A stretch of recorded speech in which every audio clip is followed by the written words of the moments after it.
Laïcité, une émission proposée et préparée par RERS.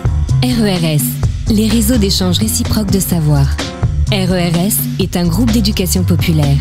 Les citoyens et les citoyennes participants et acteurs actifs sont sans distinction d'âge, de conviction politique ou religieuse, ni d'origine culturelle ou sociale. L'objectif est de participer concrètement à la vie de la République, même modestement, dans notre ville et dans notre région. C'est pourquoi chaque mois, nous nous retrouvons pour échanger autour d'un thème qui devrait nous permettre de cultiver et de développer notre liberté de conscience. Eh bien, bonjour à tous, public endiablé et enthousiaste, puisque nous sommes, hélas, à la dernière émission, pas la dernière absolue, mais la dernière avant les grandes vacances de notre émission favorite, votre émission favorite, Parlons Laïcité. Voilà, donc aujourd'hui, nous allons parler du sujet laïcité et Luxembourg. Et pour cela, nous avons comme invité Michel Selig. Bonjour Michel. Bonjour. Voilà, alors Michel, qui a des responsabilités, je crois, à l'IUT de Metz, c'est bien ça? Absolument, je préside le conseil de cette IUT. Voilà. Cet institut universitaire de technologie. Eh bien, c'est parfait.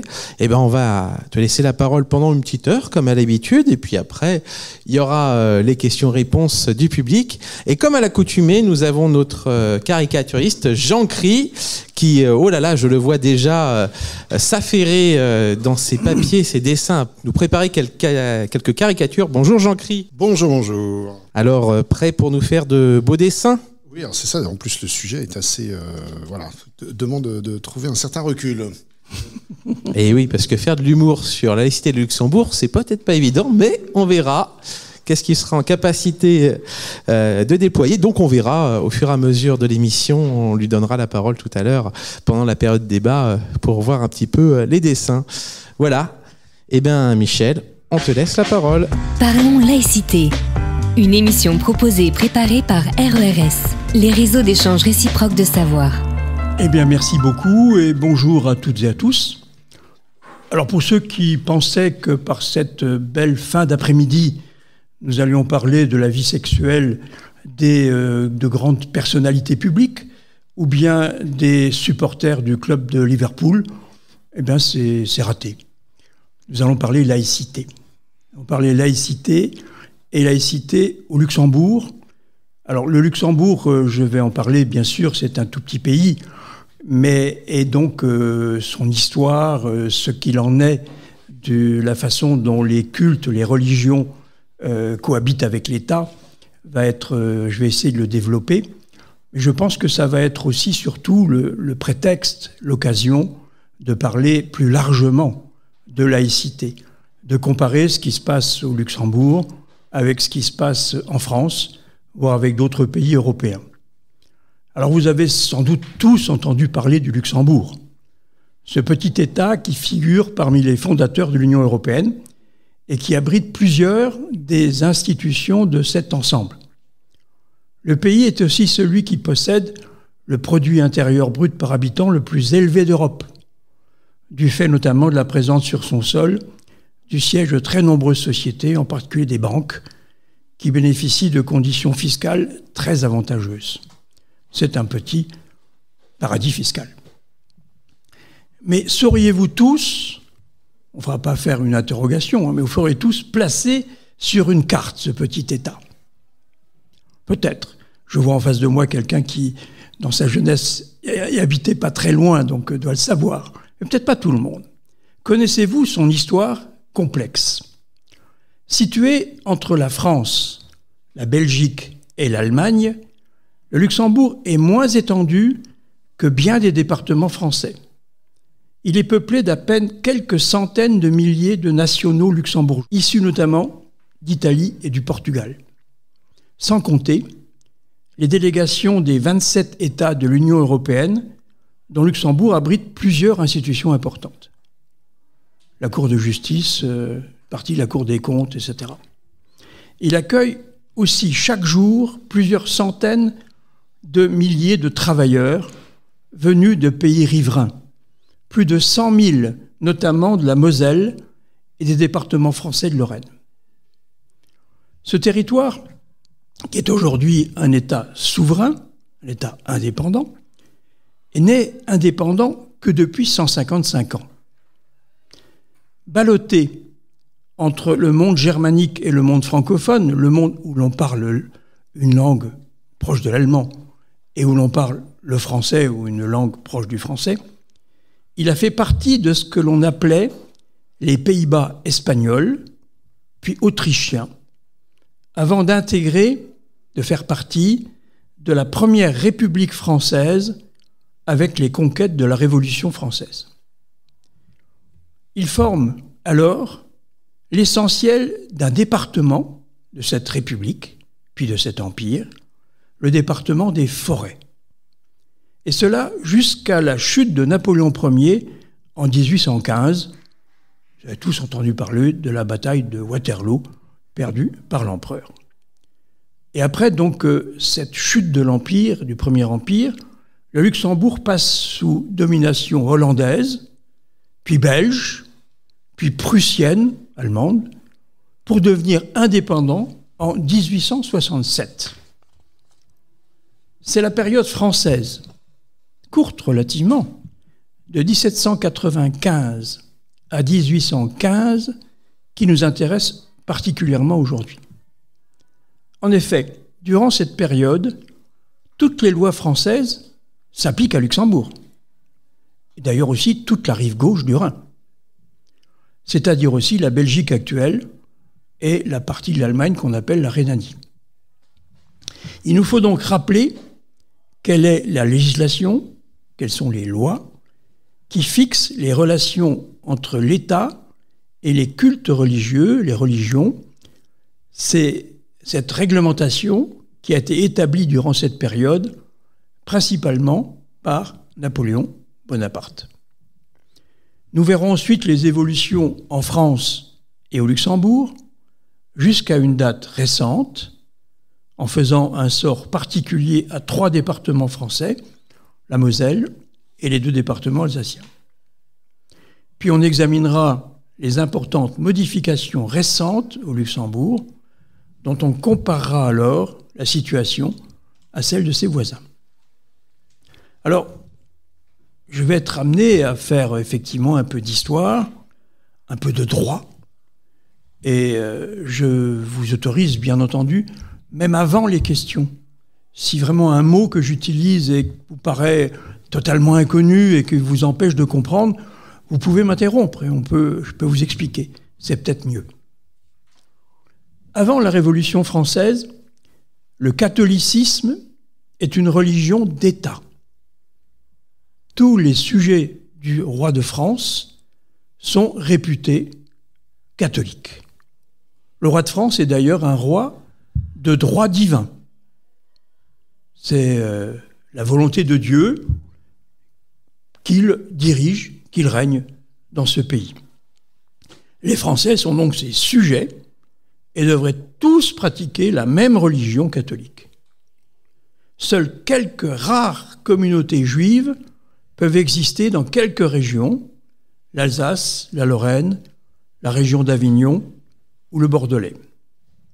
Les protestants ont été bannis, ont été interdits sous Louis XIV en 1685. Et il n'y a, à l'époque, pratiquement pas d'autres présences religieuses dans ce qui est, à l'époque, la France.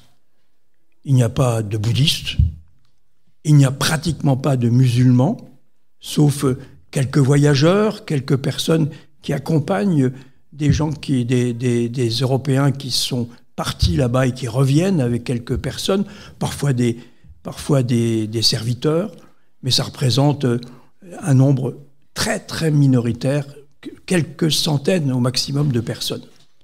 On peut dire qu'à l'époque, la France est un territoire catholique avec quelques petites présences de juifs et encore moins, beaucoup moins, d'autres religions. L'Église catholique est quelque chose qui joue un rôle fondamental dans cette France d'avant la Révolution, ce royaume, puisque toute attaque contre l'Église, toute critique de la religion est sévèrement réprimée.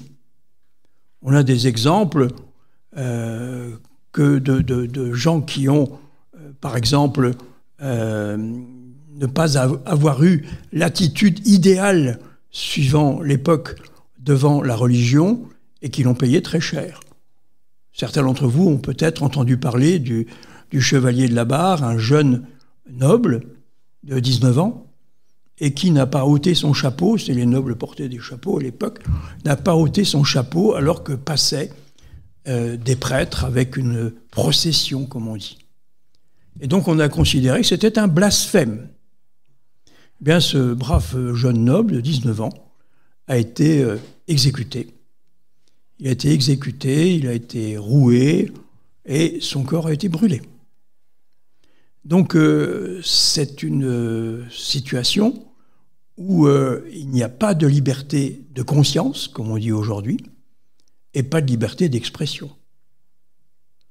On est obligé d'être catholique, ou alors il faut se taire. Alors, également, toute littérature qui pourrait critiquer la religion est bien sûr interdite, elle est censurée. Les livres sont interdits. Les livres en particulier de grands philosophes comme Voltaire. La Révolution de 1789 est une rupture totale avec ce système. En particulier avec l'adoption de la Déclaration des droits de l'homme et du citoyen, déclaration qui aujourd'hui figure toujours en préambule, juste avant la constitution de la République dans laquelle nous vivons aujourd'hui. Cette déclaration des droits de l'homme affirme la liberté de conscience. Chacun peut penser ce qu'il veut, notamment en matière religieuse. Il peut croire en une doctrine, il peut en changer s'il le désire, mais aussi il peut très bien ne pas croire. Il a totalement le droit d'être athée. La Déclaration des droits de l'homme consacre aussi la liberté d'expression. Il est désormais possible d'écrire, de dessiner, de publier son point de vue, y compris sur des sujets religieux, avec pour seule limite le respect de l'ordre public. Les Français, de sujets du roi, deviennent des citoyens de la nation française. Ils possèdent tous les mêmes droits et les mêmes devoirs, et cela quelle que soit leur opinion religieuse. Opinion religieuse existante à l'époque ou d'autres qui apparaîtront sur le territoire français. Mais l'Église catholique n'accepte pas toutes les réformes de cette période révolutionnaire. Ah oui, elle perd d'énormes privilèges. Après l'instauration de la République française, une partie importante du clergé est favorable au retour du roi, au retour de la monarchie. Une répression violente est mise en place, c'est le régime de ce qu'on a appelé la terreur. Plusieurs centaines de prêtres, de religieux et de religieuses sont guillotinés. Une véritable guerre civile se développe, notamment dans l'ouest de la France, en Vendée. Alors Napoléon Bonaparte, je pense que celui-là, vous en avez tous entendu parler, qui est à l'époque un jeune général, talentueux, il a gagné des batailles, il est populaire, et il prend le pouvoir en 1799. D'abord comme premier consul, puis ensuite comme empereur. Alors Napoléon doit d'abord rétablir l'ordre en France. En particulier parce que presque tous les autres États européens tout autour sont des royaumes ou des empires et que la guerre extérieure menace constamment. Parce que ces royaumes, ces empires ne supportent pas que la France ait adopté un autre régime, celui de la République. Donc, pour lui permettre d'être prêt à toutes les guerres avec l'extérieur, Napoléon estime qu'il faut faire la paix à l'intérieur. Et donc il fait la paix avec l'Église catholique Et c'est en 1801 la signature d'un traité entre la France et le Vatican qui est le siège du pape, qui est donc le chef de l'Église catholique. Et ce document, ce traité de paix, s'appelle le Concordat, dans lequel on retrouve le mot concorde. Ce court texte de 17 articles ne fait qu'énoncer quelques principes. L'État reconnaît la religion catholique comme celle de la majorité des Français, ce qui était le cas. Mais en échange, l'Église reconnaît le gouvernement français comme légitime. On efface donc les conflits qui étaient nés durant la période révolutionnaire.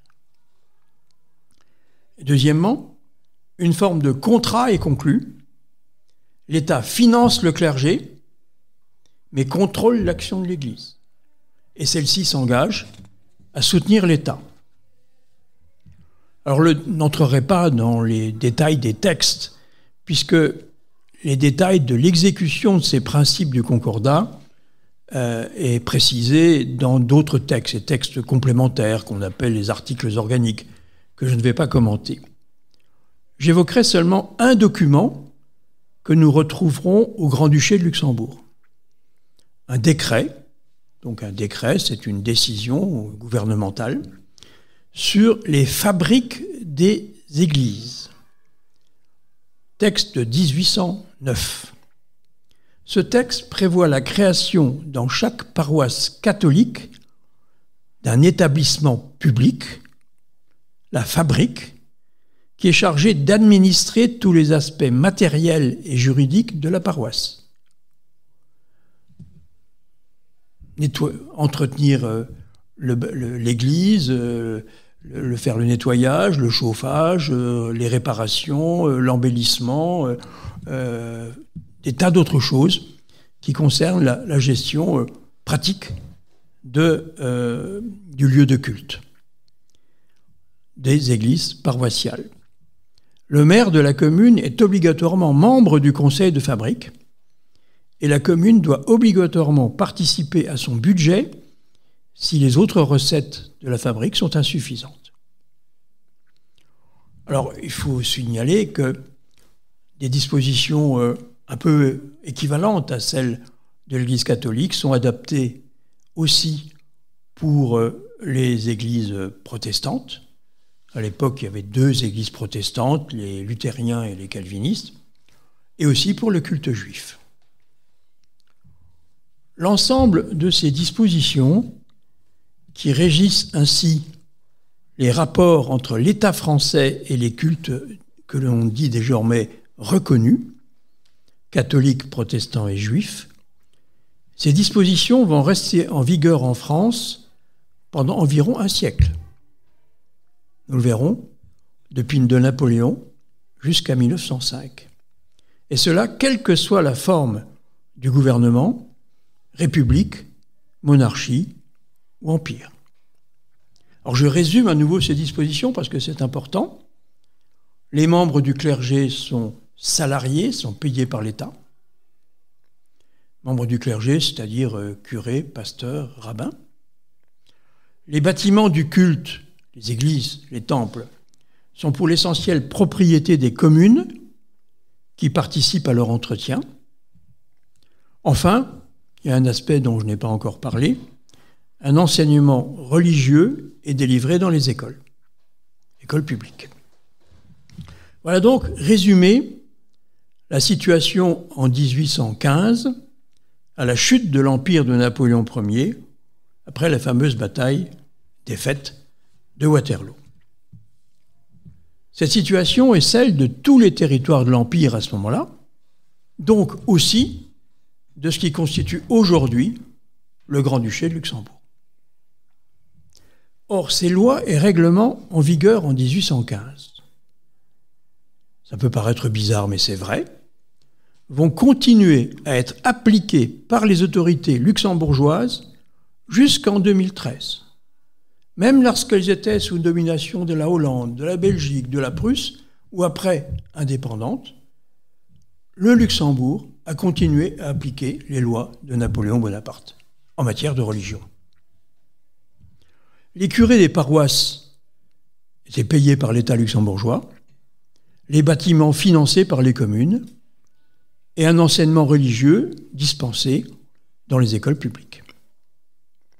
On notera, je fais une petite parenthèse, que c'est toujours la même situation que l'on trouve dans 3 départements français.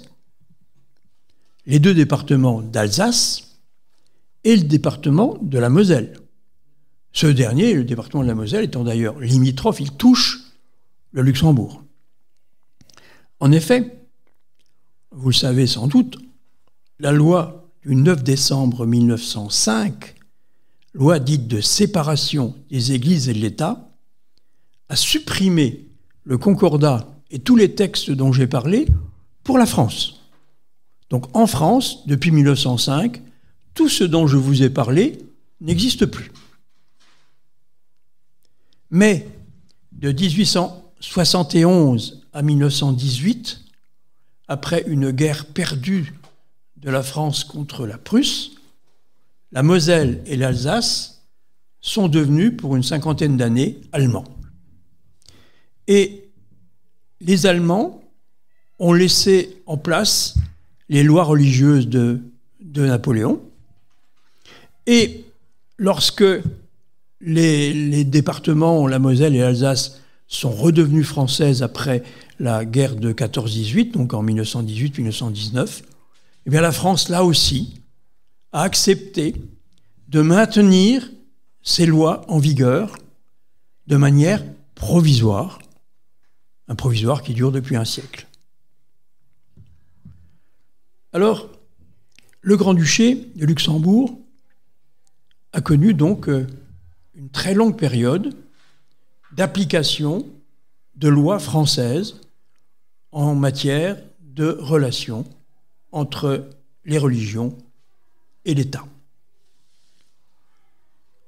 Et je reviens donc au Luxembourg, où beaucoup de choses vont changer à partir de 2013. Il y a donc moins de 10 ans.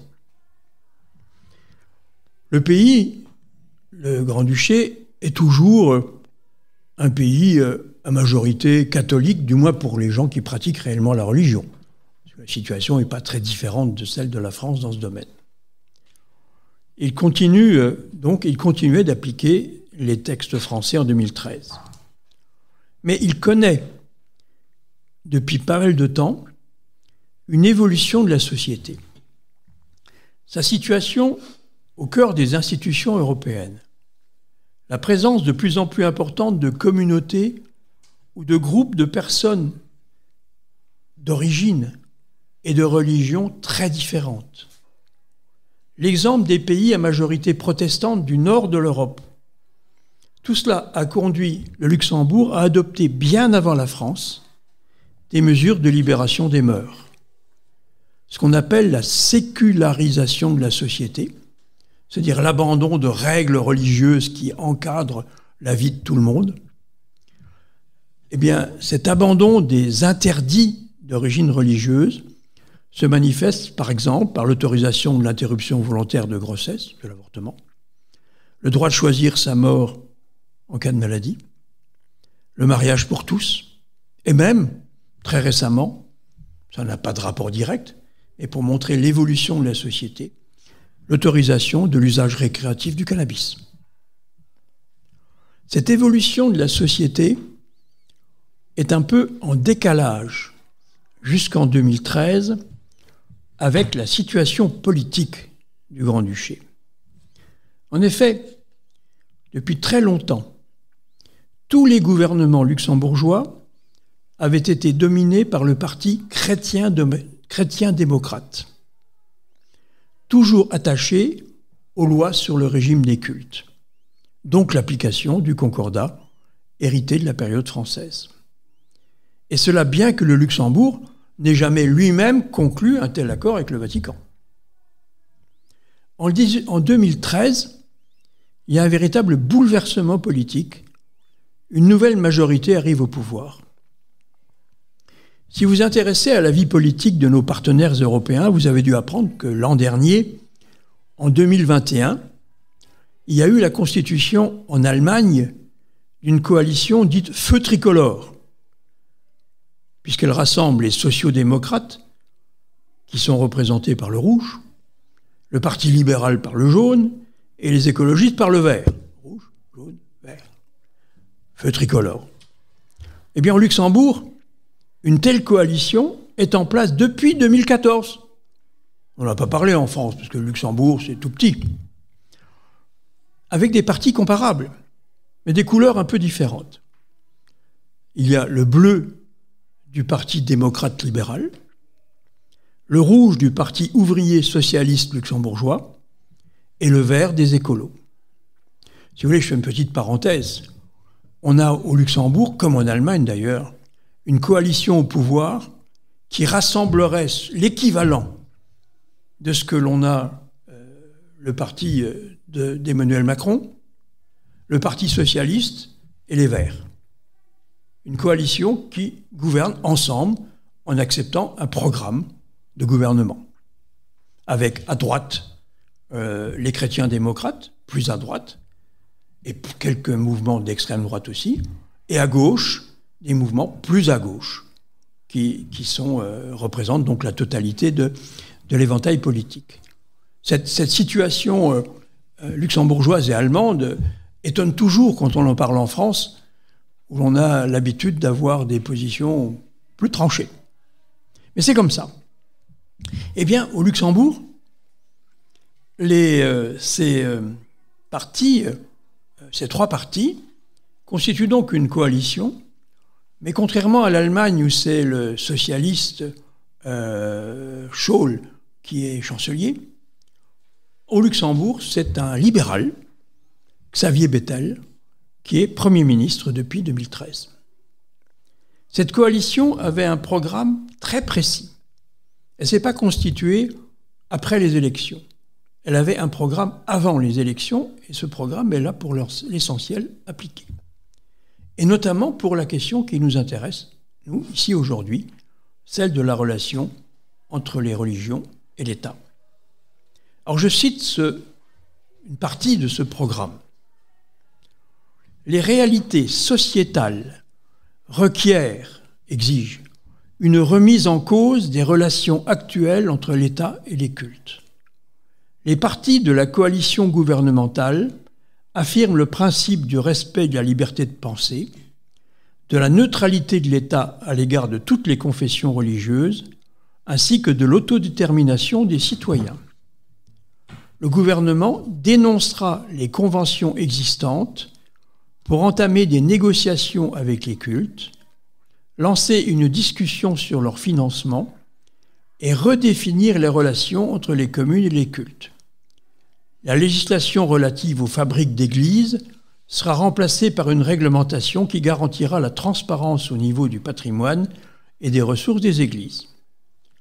Le projet modifie également radicalement les programmes de l'enseignement public. Il sera introduit un cours unique, neutre et harmonisé d'éducation aux valeurs pour tous les élèves de l'enseignement fondamental et secondaire, lequel remplacera les cours actuels de formation, éducation morale et sociale et instruction religieuse et morale dans l'enseignement fondamental et secondaire. Et il s'agira également de laïciser les manifestations publiques, puisque dès 2014, les célébrations officielles de l'État pour la fête nationale ne seront plus célébrées dans le cadre d'une messe, mais par un acte central à caractère civil. Donc, on peut parler de véritables projets de laïcisation de l'État. Toute une série de mesures sont également prévues pour accélérer la sécularisation de la société sur la famille, le mariage, le droit des minorités sexuelles, le choix de la fin de vie, etc. Alors l'essentiel de ce programme est effectivement mis en œuvre. Le gouvernement renonce à le faire adopter par référendum, mais obtient l'accord de l'Église catholique. L'archevêque de Luxembourg accepte en effet de signer en janvier 2015 une convention qui lie l'État luxembourgeois et les principales communautés religieuses. Alors je les cite, ces communautés: c'est l'Église catholique, la communauté israélite, l'Église protestante, la communauté musulmane, l'Église anglicane et l'Église orthodoxe. Oui, il y a pas mal d'orthodoxes, d'anglicans également à Luxembourg, du fait notamment de la présence de toutes les institutions européennes et de leurs familles, et des familles des gens qui travaillent pour ces institutions européennes. Alors cette convention définit les droits et devoirs de ces communautés qui peuvent exercer leur culte librement et publiquement, dans le cadre des droits et libertés constitutionnelles et dans le respect de l'ordre public, des droits de l'homme et de l'égalité de traitement. Elle s'engage à écarter de l'organisation de la communauté tout membre qui agit ou appelle à agir en violation de ses principes et des lois. Elle décide librement de leur organisation territoriale et personnelle, mais avant la désignation d'un nouveau chef de culte par une communauté religieuse, celle-ci soumet son choix à l'approbation du gouvernement. Il y a donc un certain contrôle de l'État, y compris financier, sur les cultes, qui s'engagent à ne pas remettre en cause les lois et les règlements, et à fournir leur budget et leur compte de résultats chaque année au gouvernement. Alors, c'est un peu, d'une certaine façon, une forme de concordat, si l'on peut dire, entre l'État luxembourgeois et différents cultes, alors que le concordat français était un concordat entre la République et l'Église catholique. Et effectivement, on trouve un certain nombre de similitudes. Le contrôle en particulier de l'État sur le respect de l'ordre public par les cultes. Et puis, il y a l'aspect financier, avec là des profondes modifications par rapport à la situation antérieure. Les ministres des cultes, comme on dit, c'est-à-dire les curés, les pasteurs, les rabbins, voire les imams, qui étaient salariés par l'État, leur restent jusqu'à leur départ à la retraite, au plus tard à 65 ans. Parce que Luxembourg, on part en retraite à 65 ans. Puis percevront une pension. Personne ne sera mis à la rue. Mais tous les nouveaux prêtres, tous les nouveaux ministres des cultes, pasteurs, rabbins ou toute autre dénomination, ne percevront plus de salaire public, n'auront plus une fiche de paye de l'État. D'autre part, pour le culte catholique, et là je cite le texte de l'accord, il sera créé un fonds de gestion des édifices religieux, donc des bâtiments d'église et leurs annexes, un fonds de gestion qui reprendra les charges et les fonctions actuellement assumées par les fabriques des églises. Le fonds reprendra notamment les fonctions de fournir aux frais nécessaires du culte, de pourvoir à la décoration, aux dépenses relatives à l'embellissement intérieur de l'église et de veiller à la conservation et à l'entretien des édifices. Le fonds sera géré par un conseil d'administration dont les membres seront nommés par l'archevêque.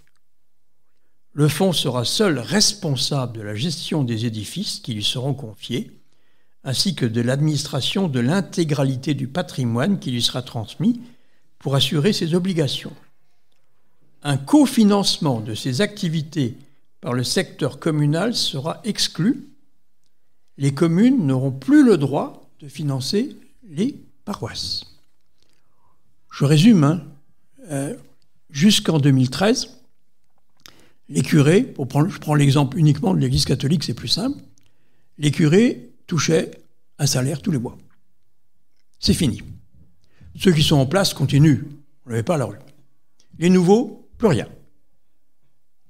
D'autre part, les églises, et puis aussi le logement du prêtre à côté, qu'on appelle le presbytère, ou bien d'autres locaux annexes de réunion ou d'autres qui appartenaient à la paroisse, qui est lié à la paroisse, était jusqu'à présent propriété de la commune. Et la commune devait payer l'entretien. eh bien, tous ces bâtiments de l'ensemble du territoire du Luxembourg sont donnés à une structure qu'on appelle une fondation. Et cette fondation doit se débrouiller pour financer l'entretien de ces bâtiments. Et les communes ne participent plus à ce financement. Donc, vous l'avez compris, ce texte supprime de fait les textes datant de Napoléon, le Concordat et le décret sur les fabriques. Et au Luxembourg, une loi en février 2016 prendra acte de ces modifications qui entrent donc dans la réalité de l'application. La Convention fixe aussi le statut des diverses communautés. Il est intéressant de noter par exemple la partie, j'ai pris celle-là comme ça, la partie qui concerne le culte musulman. L'Assemblée de la communauté musulmane du Grand-Duché de Luxembourg, dénommée la Choura, représente les communautés musulmanes établies sur le territoire du Grand-Duché. La Choura fonctionne suivant les règles établies dans son statut. Et donc au Luxembourg, apparemment, cette Choura a réussi à rassembler, pour gérer un certain nombre de choses, diverses communautés musulmanes, aussi bien des sunnites que des chiites, des gens venus de différents pays et qui n'avaient pas obligatoirement la même culture juridique ou la même façon de pratiquer le culte, les uns ou les autres. Donc, il faut bien sûr aujourd'hui que je commente ces diverses décisions. Pour le culte principal, le culte catholique, 2 mesures publiques, notamment la fin du salariat des prêtres, je l'ai dit, et la fin de la gestion publique, notamment par les communes des bâtiments. Il s'agit donc d'une rupture essentielle. On entre dans un monde nouveau. Mais le régime mis en place en 2013 jusqu'en 2018, avec les différentes lois et décrets qui doivent compléter tout cela, ce régime en place n'est pas le régime de séparation qui existe pour la plus grande partie du territoire français, où l'article 2 de la loi de 1905 dispose que, je cite la loi, la République française ne reconnaît, ne salarie et ne subventionne aucun culte. Donc pour la République française, elle sait qu'il existe des cultes, elle sait qu'il existe des gens qui pratiquent telle ou telle religion. Mais elle n'en reconnaît aucun en particulier. Ils sont tous existants sur le territoire français, ils ont tous les mêmes droits et les mêmes devoirs en matière de respect de l'ordre public. Et la République française ne salarie, ne paye aucun ministre du culte, aucun prêtre, aucun imam ou pasteur pour effectuer le culte. Avec, petite parenthèse quand même, une exception. Une exception en France, puisque l'article 1er de la loi de 1905 dit que la République assure la liberté de conscience et garantit le libre exercice des cultes. Or, il y a en France des gens qui ne peuvent pas sortir de chez eux. Chez eux étant une formule un peu spéciale. Ce sont les gens qui sont dans les prisons, les gens qui sont dans les hôpitaux, les gens qui sont, par exemple, dans des internats de lycée ou d'autres structures fermées.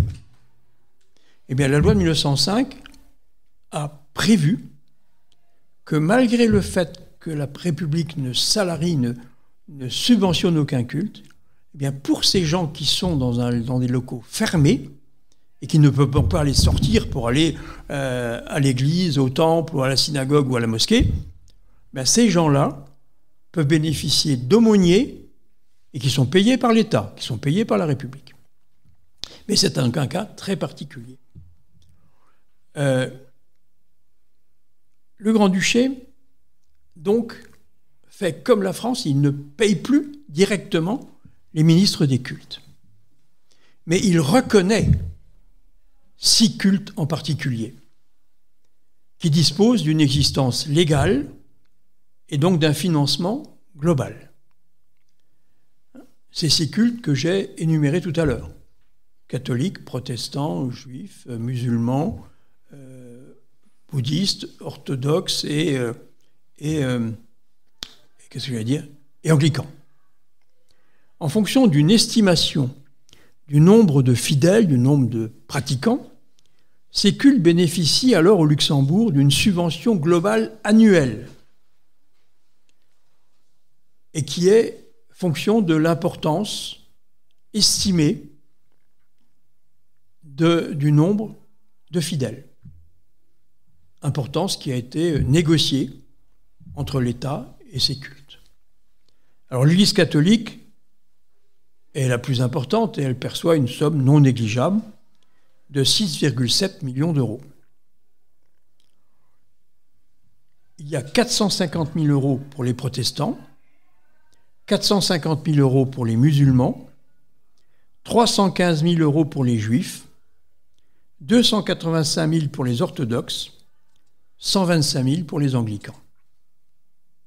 Ce sont les sommes qui peuvent paraître non négligeables, mais même la somme de 6,5 millions, d'un peu plus de 6,5 millions pour le culte catholique, pour un pays comme le Luxembourg qui a un peu moins d'1 million d'habitants, il faut savoir que, par exemple, pour l'Alsace et la Moselle, où les prêtres et les pasteurs et les rabbins sont payés par l'État, ça représente chaque année pas loin de 60 millions d'euros. Donc la somme peut sembler importante, elle est quand même, il faut la relativiser, d'autant plus qu'il s'agit d'une baisse considérable du budget des cultes, puisque les catholiques, la dépense pour l'Église catholique avant 2013 était de 23 millions d'euros. Donc de 23 millions d'euros, d'un seul coup, elle passe à 6,5 millions. Donc pas de rupture, pas de séparation à la française, mais malgré tout une évolution importante. Il me faut ajouter que le projet relatif à l'enseignement est également mis en place et des lois de 2016 et 2017 établissent dans le primaire et le secondaire un cours qui sera nommé « Vie et société » et qui remplace le cours d'instruction religieuse et morale. Alors, toutes ces réformes sont évidemment en partie contestées par certains, notamment ceux qui perdent des privilèges. Et les paroisses catholiques notamment, les curés, mais aussi les fidèles de ces paroisses, sont très mécontentes contre leur archevêque qui a signé cet accord et qui leur fait perdre beaucoup d'argent, beaucoup de choses. Il va falloir qu'eux-mêmes, avec leurs ressources, en plus des 6,5 millions versés par l'État, qui sont insuffisants pour assurer l'ensemble de l'entretien de tous les bâtiments religieux du Grand-Duché, il va falloir qu'ils mettent la main à la poche. Il va falloir qu'ils payent ce qu'on appelle le denier du culte et que les fidèles payent, participent largement au financement du culte, ce qui était beaucoup moins important auparavant. Alors le parti, je reviens un moment à l'aspect politique, ces mesures ont donc été adoptées par une coalition, un groupement de partis qui a pris le pouvoir en 2013 et a été écarté donc en 2013 le parti chrétien-démocrate qui était jusque-là dominant. Et ce parti chrétien-démocrate n'est bien sûr pas d'accord avec ce qui se passe. Et il fait campagne en 2018 pour faire abandonner une partie au moins de ces mesures. Et beaucoup de gens, y compris certains sondages, laissaient entendre que ce parti chrétien-démocrate pourrait revenir au pouvoir en 2018 et donc revenir sur ces mesures de transformation. Eh bien, ça n'a pas été le cas. La coalition bleue, rouge, verte, comme on dit, la coalition a été réélue pour 5 ans. Il y aura de nouvelles élections l'an prochain. Et donc, les nouvelles lois, les nouveaux dispositifs ont été validés par le peuple luxembourgeois. Et l'on peut penser qu'après 2 mandats, après presque 10 ans d'exercice, il semble difficile que l'on revienne en arrière à la situation d'avant 2013. Bien sûr, je ne suis pas devin et je ne peux pas prédire l'avenir exactement. Alors, je pourrais, là, à ce moment, je vois que je n'ai pas tout à fait utilisé l'heure qui m'est accordée, je pourrais, là, assister, disons, comparer ce système luxembourgeois avec les voisins.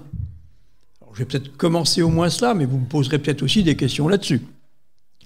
Alors, le système dont le Luxembourg se rapproche le plus est le système belge. Le système belge, où, là aussi, le gouvernement belge finance les différentes communautés religieuses par une dotation, une subvention annuelle. Alors la particularité de la Belgique, c'est que le gouvernement ne finance pas uniquement les associations religieuses, il finance tous les mouvements de pensée, c'est-à-dire aussi les associations laïques qui se réclament d'une société laïque, au même titre et suivant des modalités à peu près comparables. Donc le système belge est proche du système luxembourgeois, mais un peu différent aussi. En Allemagne, nous avons un système où d'abord les relations entre les églises et l'État sont gérées non pas au niveau fédéral, au niveau de Berlin, elles sont gérées dans chaque Land. Vous savez que l'Allemagne est un État fédéral qui est divisé en un certain nombre de Länder, un Land, des Länder, pour parler l'allemand. Et chaque Land possède un petit parlement, un gouvernement, et qui dispose de pouvoirs exclusifs sur un certain nombre de sujets, dont celui-là, dont l'enseignement et dont les cultes.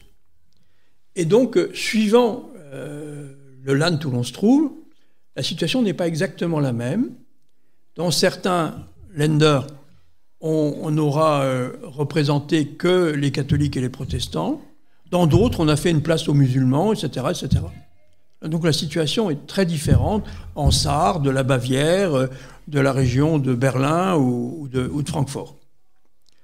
Et je ne connais même pas, je pourrais même pas vous dire exactement la situation de chaque Land. Je n'ai pas vraiment travaillé sur la question. Ce qui est de particulier en Allemagne, c'est que la place de la religion y est très importante et que cela entraîne notamment le fait que le financement des cultes, le financement de la vie religieuse est effectué par le citoyen, par l'intermédiaire de ses impôts. Quand on est en Allemagne et qu'on paye son impôt sur le revenu, eh bien, il y a en gros 7 à 8% qui vont à un culte. Et donc, dans votre déclaration de revenus, puisque ça c'est comme chez nous, eh bien, il faut dire pour qui on paye. Est-ce que je paye pour les catholiques? Est-ce que je paye pour les protestants? Est-ce que je paye pour les musulmans, là où c'est autorisé? Ou est-ce que je paye pour les juifs, etc. Et donc, c'est ce qu'on appelle en Allemagne le Kirchengeld, l'argent d'église, et qui est donc un impôt obligatoire, à moins de se déclarer sans religion. Là, on en est dispensé. Avec un petit ennui, c'est que l'Église catholique en Allemagne est très puissante dans un certain nombre de régions. Et que c'est elle qui possède et administre la plus grande partie des hôpitaux, par exemple. Une grande partie de services qui, en France, sont des services publics, sont des services privés, et administrés notamment par l'Église catholique. Et que dans certains endroits, l'Église catholique elle demande si les gens sont bien en règle avec l'impôt d'église. D'autre part, la chose avait fait un petit scandale. Quand vous habitez en Allemagne, que vous vivez et travaillez en Allemagne, même si vous n'êtes pas allemand, vous payez l'impôt sur les salaires que vous percevez en Allemagne. Et c'est le cas notamment de Français, d'expatriés, qui sont en Allemagne, travaillant dans différents domaines. Et beaucoup de ces Français, qui trouvaient que quand même 7% pour une religion que je ne pratique plus, parce que j'ai été baptisé un jour, mais franchement ça ne m'intéresse plus, 7% de mon salaire, c'est quand même pas rien. Donc je me déclare sans religion. Eh bien, ces braves évêques allemands, qui ne sont pas fous, ont eu accès par l'État de la liste des gens qui se déclarent sans religion. Et ils ont regardé les Français et qui venaient de telle ou telle région. Ils ont réussi à savoir que ces gens étaient originaires de Paris, d'Évry, de Brest ou de Toulouse. Et ils ont interrogé l'évêque de la région là-bas en disant « Dites, monsieur Dupont, qui est chez nous, là en Allemagne, il n'a pas été baptisé un jour ?» « Ah ben si, il a été baptisé. Il faut qu'il paye. » Donc il y a eu beaucoup de cas où des Français expatriés en Allemagne ont dû demander à se faire rayer du registre de baptême de l'église où vous avez été baptisé bien avant pour ne pas payer cet impôt. Je vous donne cette petite anecdote que je trouve plaisante d'un certain point de vue. Donc on a donc bien en Europe, et y compris dans les pays proches, je pourrais parler de l'Italie ou de l'Espagne, mais je connais mieux ceux qui sont proches de chez moi. On a donc des situations qui sont très différentes les unes des autres. La France est le seul pays d'Europe à avoir une véritable séparation entre les églises et l'État. Et où, théoriquement du moins, l'État ne reconnaît aucune religion en particulier et théoriquement ne les paye pas. Après, il y a eu, on en parlera peut-être, il y a eu des aménagements, des choses qui ont été faites. On évoquera peut-être ça dans le cadre de la discussion. En Belgique, l'État paye toutes les familles de pensée, qu'elles soient religieuses ou laïques. Au Luxembourg, on se rapproche de cela, mais avec un subventionnement de, je ne sais plus, je ne les ai pas comptés, 6 ou 7 communautés religieuses, et de manière relativement modeste. Et en rupture avec tout ce qui se passait il y a encore 10 ans. Et en Allemagne, où on a un système quand même totalement différent, avec une place de l'Église, notamment catholique, dans certaines régions c'est l'Église protestante, dans le nord de l'Allemagne en particulier, mais une place de l'Église catholique très forte, y compris dans les services dits publics, et avec une obligation de financement directement par l'impôt de chacun. Donc voilà, pour avoir fait un peu le tour des gens qui sont des pays qui sont autour du Luxembourg, pour faire cette petite comparaison. J'ai terminé cette petite comparaison, ce qui me permet d'avoir bouclé cette heure qui m'a été accordée. Je vous remercie pour votre attention. Parlons laïcité, le débat. Merci beaucoup Michel pour ces premiers mots extraordinaires. On va passer bien sûr au débat, mais on va demander quand même à notre Jean-Cri international, voir où il en est. Est-ce que ça progresse ? Oui, alors effectivement, le sujet n'est pas forcément très simple sur le Luxembourg pour arriver à faire des vannes, si je puis dire. Donc je peux supposer la question que Luxembourg a un nouvel accord avec les 6 religions, si j'ai bien noté. Et donc j'ai dessiné un punk, j'aime bien les punks, qui dit « Et ma religion, elle n'est pas reconnue, moi c'est Cronenbourg ». Au Luxembourg, c'est Die Kirche, la bière. Ça n'arrive pas. Ou la mousse de billard, la bière de la Moselle.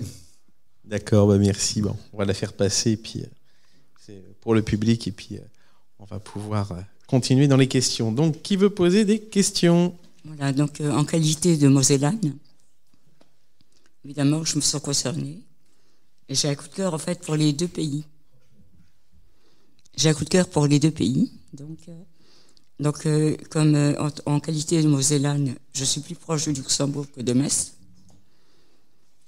Voilà, puisque la première ville luxembourgeoise, c'est Esch-sur-Alzette. J'ai donc travaillé et vécu quelques années au Luxembourg.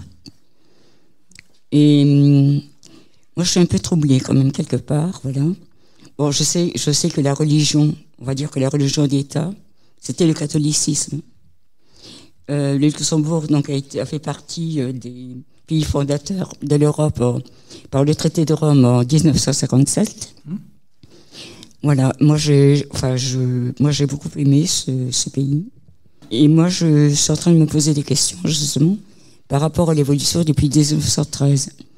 Si je me souviens bien, le français est la langue officielle au Luxembourg. Oui, alors je peux répondre sur cette question-là. Moi, je vis pas très loin du Luxembourg non plus. Hein. Moi, j'ai longtemps habité, pour ceux qui connaissent, Thionville. Mais Thionville, on est à 20 km de Luxembourg. Là, j'habite à Metz, j'en suis allé à 40, à la louche, comme on dit. J'ai beaucoup d'amis luxembourgeois. Je n'ai aucun grief contre ce pays, bien entendu.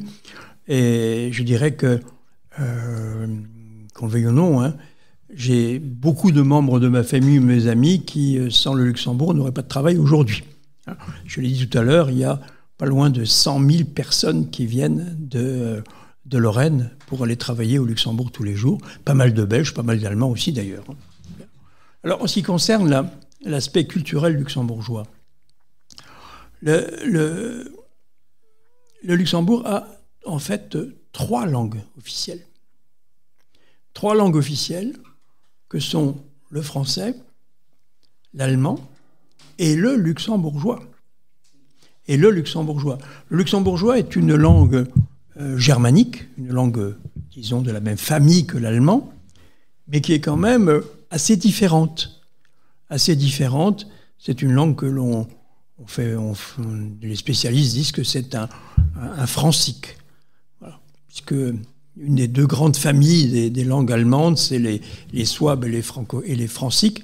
Lui, c'est un francique. Et c'est un langage que même les Allemands ont parfois du mal à comprendre, parce que c'est assez différent.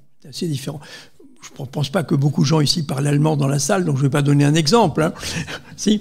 Bon, je ne sais pas moi, viens-tu avec moi? En allemand, on dirait kommst du mit mir. En luxembourgeois, on dit gehst du mit.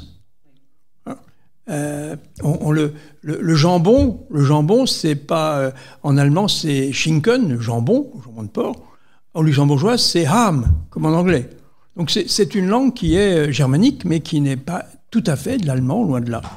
Et depuis un certain nombre d'années, l'État luxembourgeois fait beaucoup d'efforts pour mettre en valeur le luxembourgeois, pour l'apprentissage du luxembourgeois par tous les luxembourgeois.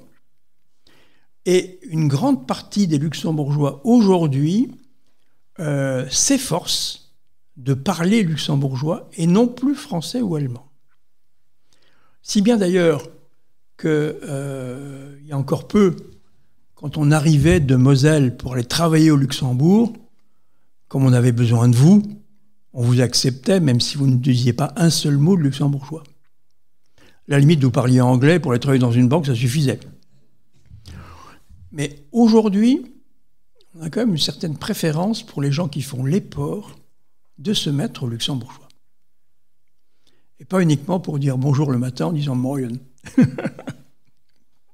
Ça, je ne sais pas si cette digression linguistique va passionner les auditeurs de la radio, mais bon. Merci Michel, c'est passionnant. Moi, j'ai vraiment découvert plein de choses. On avait eu une émission de radio avec Nadia Gertz il y a quelques temps, donc on avait pu avoir effectivement cette comparaison avec la Belgique. Et alors là, la situation quand même assez extraordinaire, j'ai envie de dire, au Luxembourg, c'est qu'un archevêque a signé un accord. Mais qu'est-ce qui lui a pris? Quelle mouche l'a piqué, peuvent dire les Luxembourgeois. Mais j'aimerais bien comprendre pourquoi cet évêque a signé cet accord. Qu'est-ce qu'il y a pu motiver sa décision? Est-ce qu'il y a eu des choses comme ça à ce moment-là dans la presse, dans les déclarations? Est-ce qu'il y a eu une collision politique ou est-ce qu'il y a eu quelques avantages? J'en sais rien, mais je me questionne. C'est sûr que ça va dans le bon sens, hein, on va pas se mentir, mais je me questionne quelle a été dans la logique de cet archevêque pour signer un tel accord. Bon, d'abord, je suis pas dans la tête de l'archevêque, hein, et je ne suis pas non plus un ami, je suis pas allé discuter avec lui, hein, donc je ne sais pas trop. Qu'est-ce que je pourrais dire sur la question? Peut-être plusieurs choses. D'abord que, dans un certain nombre de cas, certains responsables de l'Église catholique sont finalement plus attentifs à l'évolution des choses et de la société que certains de leurs fidèles. Je prends un exemple qui est tout à fait à l'autre bout du monde, mais français, c'est la Guyane. Je ne vais pas raconter ce qui se passe en Guyane, où il n'y a pas le concordat, il n'y a pas d'autre chose, mais il y a d'autres dispositions qui font que depuis, là aussi, pratiquement 2 siècles, eh bien, l'Église catholique est payée par le département de la Guyane, qui est aujourd'hui la collectivité de Guyane. Et donc les prêtres sont payés, les prêtres catholiques sont théoriquement payés.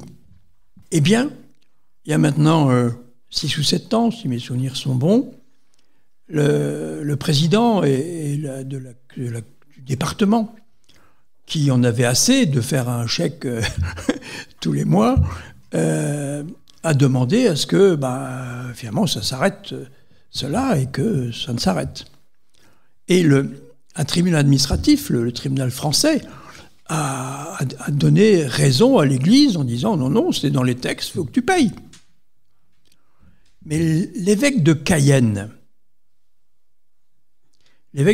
qui depuis d'ailleurs a pris sa retraite, a été remplacé par quelqu'un d'autre, mais l'évêque de Cayenne à l'époque, très raisonnablement, a dit c'est normal, c'est dans l'air du temps. On ne peut pas demander à tout le monde de payer pour nous. Et donc c'est aux fidèles de faire un effort. Et je demande aux fidèles de faire un effort, et ça serait bien que, effectivement, j'accepterais que ça soit supprimé. En revanche, les prêtres de base, un certain nombre de fidèles organisés localement n'étaient pas d'accord. Et ça a donc influencé les opinions, les aspects politiques sur le territoire guyanais. Des gens pour, des gens contre, etc. Si bien que l'État, le gouvernement et le Parlement français n'a pas voulu trancher, et la situation est toujours la même. Seulement comme l'évêque avait accepté le principe, eh bien le département ne paye plus, puisqu'on ne lui réclame plus l'argent. Mais c'est uniquement donc vu la position de l'évêque.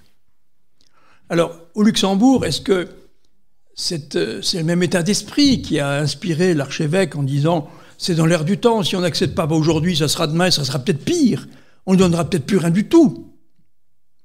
J'en sais rien.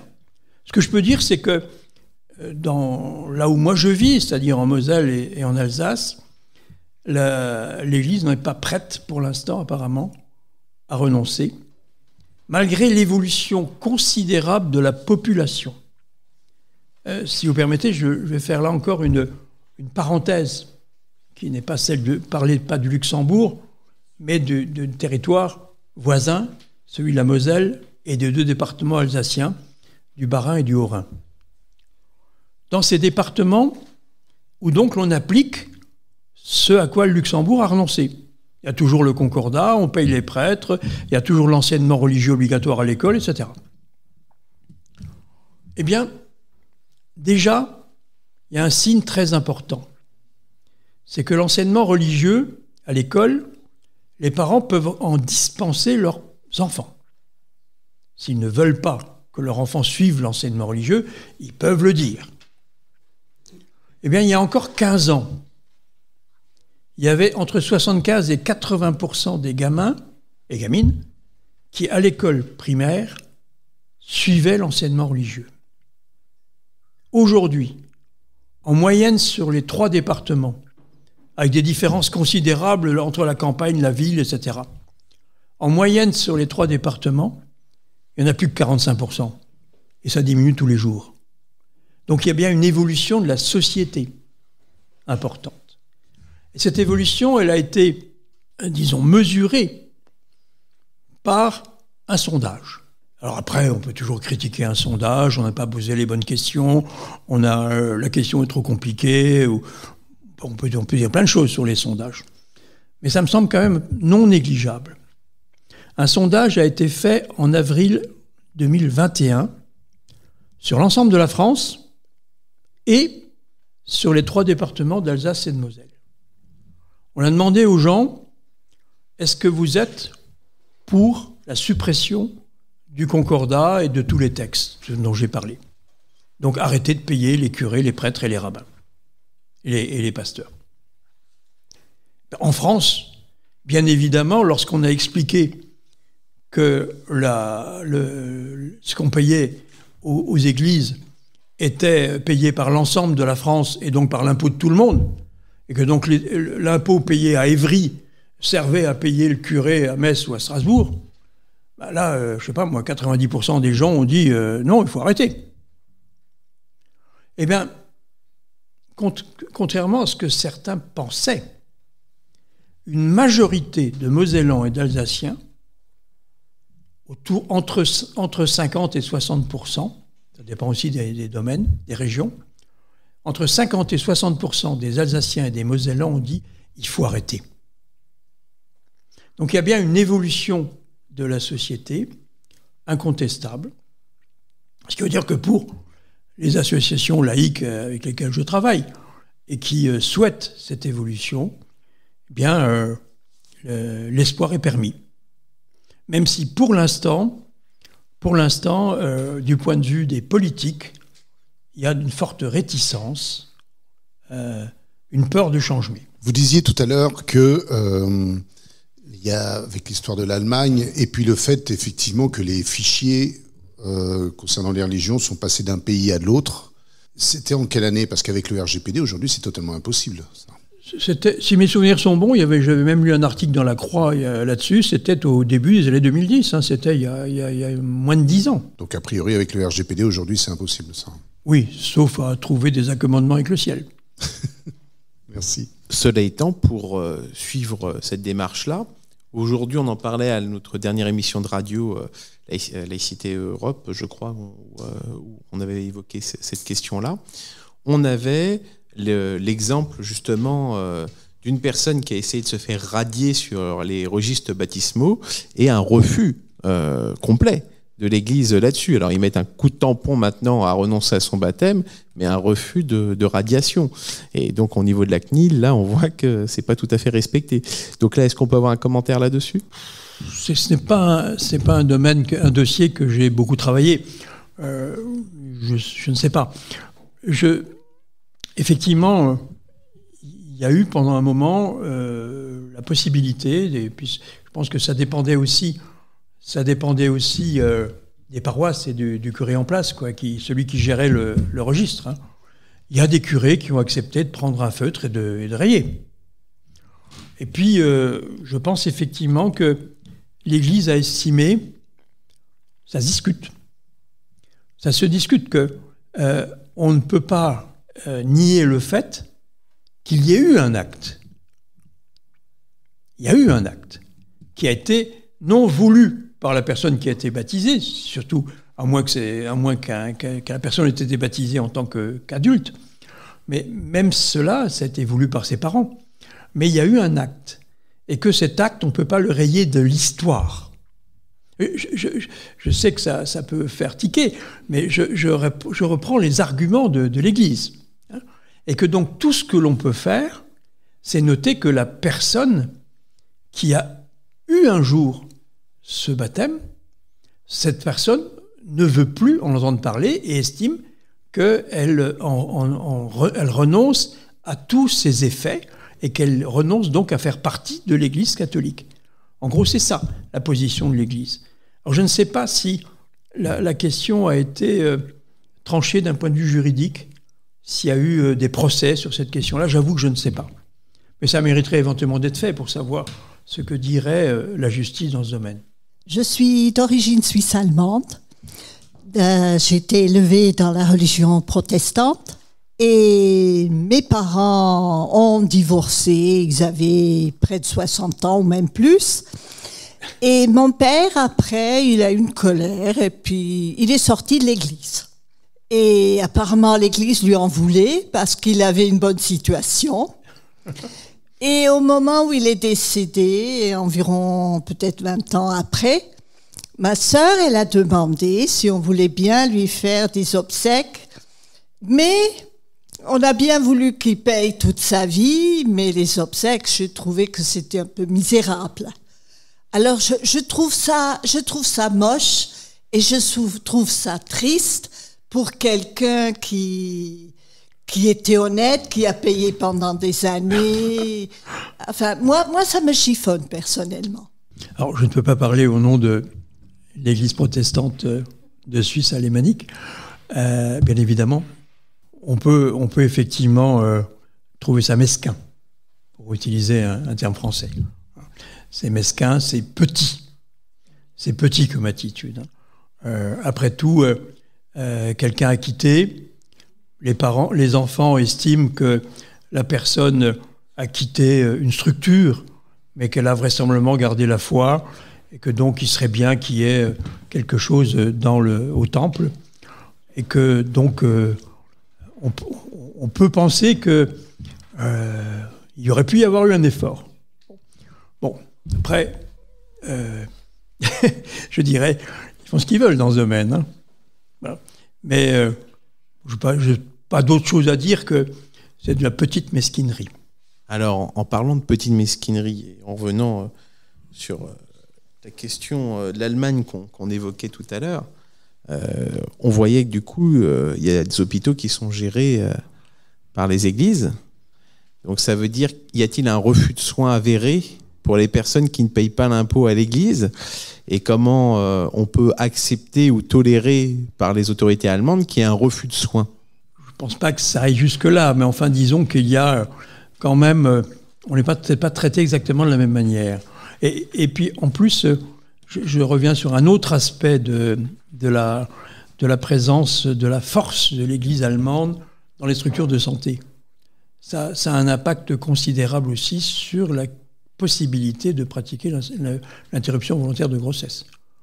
Il est évident que dans les établissements hospitaliers, religieux, catholiques, bien pour l'essentiel, à ma connaissance, les interruptions n'ont pas lieu. Et cela malgré des tas de demandes, etc., des gens, et que si ce ne sont pas les médecins qui font jouer une clause de conscience, c'est même l'établissement qui estime que ce n'est pas notre rôle. Notre rôle, c'est de sauver des gens et de sauver des vies, c'est pas d'en supprimer. Je reprends là le langage de l'Église, hein. C'est pas le mien. Donc on peut, je pense, contester ce fait. Enfin, mais c'est la situation allemande. C'est la situation allemande. Et on sait que les plus grandes fortunes de l'Allemagne sont les grandes églises des différents machins. L'église, l'évêché de Francfort ou l'évêché de Bavière, etc., sont des institutions qui je ne dirais pas qu'elles croulent sous l'argent, mais enfin qui sont très riches. Ils font plein de choses avec, hein, puisqu'ils gèrent les hôpitaux, ils ont des activités charitables, ils ont plein de trucs que vous voulez. Mais ils brassent des sommes considérables. C'est inconnu en France, cela. Inconnu. On a bien des organisations d'inspiration catholique, Caritas ou autres, le Secours catholique, des choses comme ça, qui font des choses, mais c'est modeste, et c'est sans comparaison avec ce qui peut être fait en Allemagne. 7% du salaire d'une grande partie de la population, ça fait des sous, hein. Je m'interrogeais donc par rapport au Grand-Duc. Il y a eu le Grand-Duc Jean. Oui. Voilà, au Luxembourg, qui a fait énormément, socialement parlant, enfin. Et son fils aîné, donc, qui lui a succédé. Moi, j'ai l'impression que l'institution, en tant que telle, elle n'est plus représentée. J'avoue que je ne suis pas dans ce domaine-là, la vie politique luxembourgeoise. Hein. J'habite pas très loin, c'est vrai. De temps en temps, je jette un coup d'œil sur Internet dans un journal luxembourgeois parce qu'un tel ou tel sujet m'intéresse. Mais est-ce que le grand-duc de Luxembourg a encore un rôle important? Je dirais qu'il a un rôle surtout de représentation. Il a un rôle de représentation de même manière que le roi de Belge ou que la reine d'Angleterre, dont on fête le jubilé aujourd'hui. Un rôle de représentation. Regardez la reine d'Angleterre. Le discours du trône, qui est prononcé chaque année par le roi ou la reine. Eh bien, depuis maintenant plus de 200 ans, ce discours de trône n'est plus écrit par le roi ou la reine. Il est écrit par le Premier ministre. Et elle lit, là, c'est même pas elle parce qu'elle n'avait pas la force, c'est son fils qui l'a lu, mais donc c'est le chef, le roi ou la reine lit le texte du Premier ministre. Mais en revanche, la reine, le roi, disons, représente un peu l'unité du pays. C'est une image. Et en fait, c'est vrai que c'est autant qu'on puisse suivre les actualités, c'est une personne qui est largement respectée et aimée par les citoyens britanniques. Et qui, oui, en fait, j'ai bien, qui accepte donc de payer ce qu'on appelle une liste civile, c'est-à-dire une somme considérable pour l'entretien de la monarchie et de ses bâtiments chaque année. Donc les Anglais sont d'accord pour ça. Apparemment les Luxembourgeois aussi. Je ne suis pas certain qu'il y ait de gros mouvements pour la République au Luxembourg. J'en ai pas vraiment entendu parler. Il y a en Belgique, un peu plus, surtout lié au fait que la Belgique est séparée entre ces trois communautés linguistiques et que le roi, c'est en fait le roi qui assure d'une certaine façon l'unité de la Belgique, mais comme entre la Flandre, la région francophone et la petite région germanophone, les relations sont quand même parfois très tendues, eh bien peut-être qu'un jour, si ça éclate, eh bien, la royauté disparaîtra avec. Mais au Luxembourg, je sais pas. De temps en temps, le grand-duc sort de son palais et va visiter un pays étranger. Hein. Je sais plus quand était la dernière visite d'État du grand-duc de Luxembourg en France, où il a été reçu par le président de la République. Je ne sais plus si c'était Hollande ou Sarkozy le dernier, mais effectivement, ils vont, et donc là, on fait toute une cérémonie là, sur l'amitié franco-luxembourgeoise, etc., etc., etc. Mais enfin, le grand-duc est là, il est accompagné par le Premier ministre, et les discussions véritablement politiques sont avec le Premier ministre et pas avec le grand-duc. Le grand-duc n'a plus de pouvoir politique. Il pourrait éventuellement refuser de signer les lois. Ça n'arrive plus. Quand vous disiez que le Luxembourg était très en avance par nous, les Français, c'était déjà vrai au niveau du prélèvement de l'impôt à la source. Oui. Moi qui ai travaillé quelques années au Luxembourg, voilà, il était prélevé directement sur la fiche de paye. Bien sûr. En France, il a fallu attendre 3 ans, 2019. Bien sûr. Pour qu'il ça n'a pas grand-chose à voir avec la religion. Mais c'est vrai que le Luxembourg a, dans un certain nombre de domaines, pris des décisions bien avant nous. Je voudrais revenir sur la Déclaration des droits de l'homme, oui, et plus précisément sur la Déclaration européenne des droits de l'homme. Je voulais savoir si l'Allemagne l'avait signée, et si oui, la liberté de penser ou de croire n'a-t-elle pas été bafouée dans ce cas-là par l'Allemagne lors de l'obligation de l'impôt? Alors l'Allemagne a signé, hein, je crois que tous les États européens, à ma connaissance, l'ont signé, et que cela fait même partie du paquet obligatoire lorsque l'on adhère à l'Union européenne. Donc là, je crois qu'il n'y a pas de discussion. En ce qui concerne la coexistence, ou la compatibilité plutôt, entre cette déclaration des droits de l'homme qui affirme effectivement liberté de conscience et liberté d'expression, et l'impôt religieux en Allemagne, les Allemands peuvent répondre que vous pouvez déclarer que vous êtes sans religion et ne pas payer. C'est la même manière que l'argument en Alsace et en Moselle, lorsque, avec bien des amis, nous nous battons depuis des années pour que l'on supprime l'obligation de l'enseignement religieux dans l'école primaire, qui est inscrite dans le Code de l'éducation. Code d'éducation, article tant, c'est obligatoire, machin. On nous répond, oui, c'est obligatoire, mais vous pouvez vous dispenser, donc c'est pas grave. C'est le même argument. Vous avez parlé tout à l'heure de l'Allemagne, de l'Église catholique. Connaissez-vous le pourcentage de l'Église catholique et l'Église protestante à l'Allemagne? Non, je n'ai pas ces chiffres en tête. Et d'ailleurs, la situation est très différente suivant chaque land.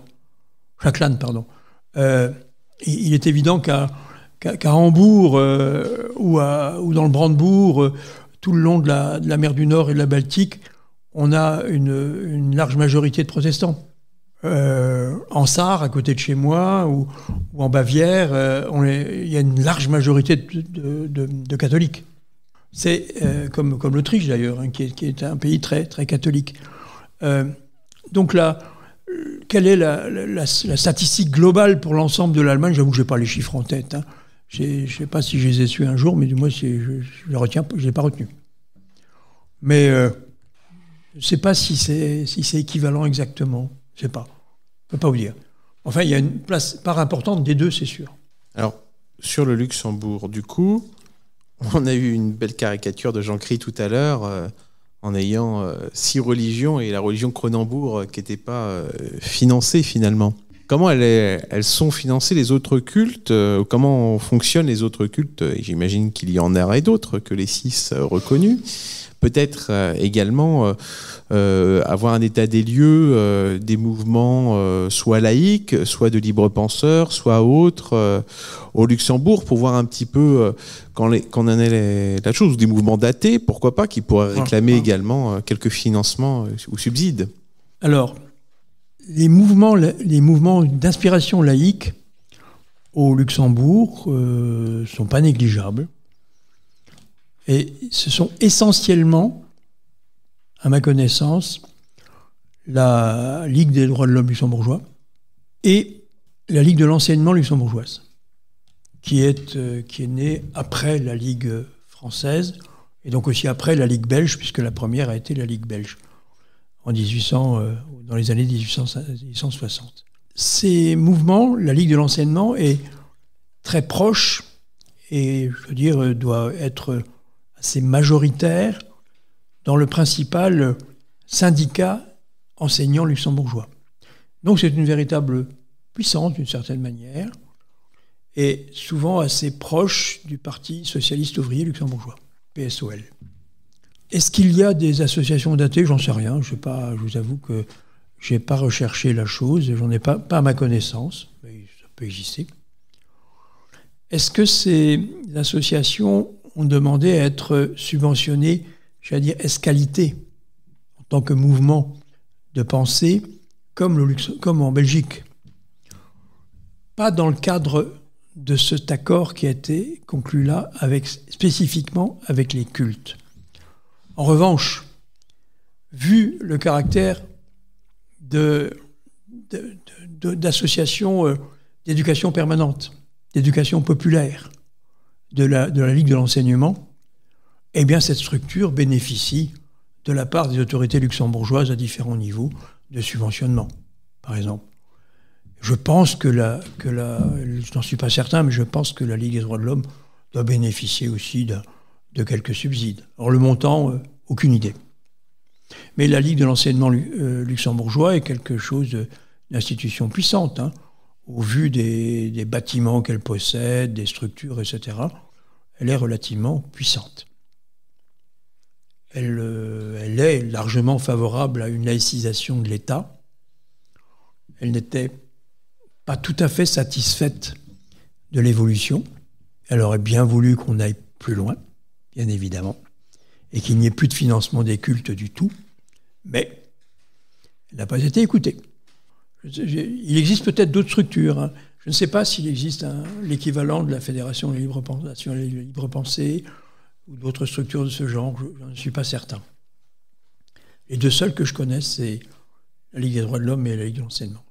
Excusez-moi, je voudrais quand même revenir sur... quand je disais que la langue officielle au Luxembourg, c'était le français, sont tous les textes juridiques Oui. Je parle de la rédaction même.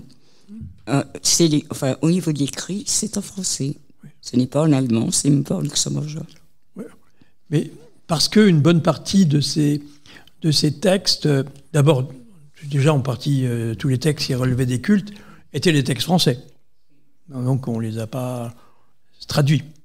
Et puis, l'État luxembourgeois a également hérité de la période napoléonienne une grande partie du droit français, du Code civil, un certain nombre de choses comme ça, qui bien sûr ont été aménagées suivant les obligations du lieu, mais quand même c'est assez largement le droit français et l'esprit du droit français qui a été dominant au Luxembourg.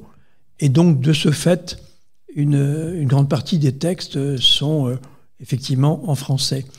Ce n'est que depuis récemment que l'État luxembourgeois a cherché à transposer la majorité des textes importants en luxembourgeois. Ce n'est que récemment. Auparavant, effectivement, la langue juridique était pour l'essentiel le français. Alors, dans les 6 cultes reconnus et financés par le Luxembourg, on a bien compris que les subventions annuelles globales qui sont données sont en fonction du nombre de fidèles, plus ou moins à vue de nez, à la louche. Mais plus précisément, comment on estime le nombre de fidèles et comment ont-ils des critères, les pouvoirs publics, pour pouvoir le faire, ou c'est vraiment du doigt mouillé et des rapports de force qui permettent de le faire? C'est sans doute en grande partie au doigt mouillé, hein, dans ce sens qu'il n'y a pas eu un véritable recensement, à ma connaissance. Mais que cela a fait l'objet de la négociation pour cette convention. Il y a X, on ne sait rien d'ailleurs le nombre exact, mais il y a X églises paroissiales à Luxembourg.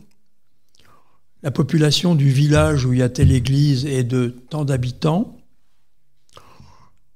Approximativement, d'après ce que l'on peut voir, et les gens qui sont sur le registre de baptême, etc., on a tel pourcentage de la population est plutôt catholique. Et donc en additionnant tout ça, on arrive à X dizaines de milliers de personnes réputées catholiques. Voilà. Alors, pour les temples protestants, ça doit être pareil. On a également dû compter les lieux de culte musulmans. Et peut-être qu'il y a eu des sondages, qu'on a regardé combien de gens venaient le vendredi au culte musulman dans la mosquée de tel ou tel endroit.